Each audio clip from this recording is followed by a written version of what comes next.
Hari ini kita nak tengok 5 sebab kenapa you orang kena beli Napoleon Bob 250.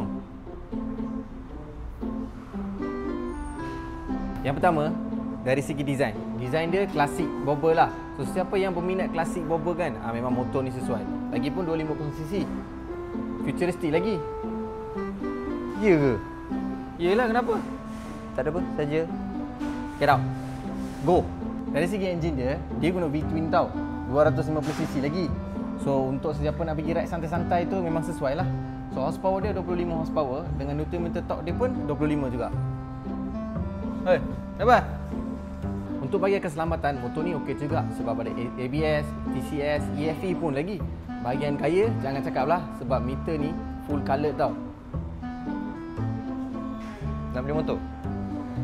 You betul-betul mau beli motor ke apa? Okey, untuk bahagian harga, zero deposit untuk 5 tahun. Harga bulanan dia RM548.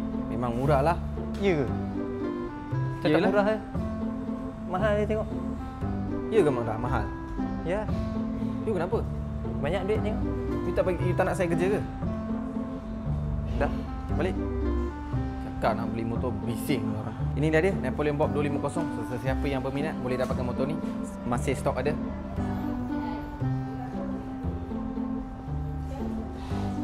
Nak apply dulu boleh? Boleh? Jom.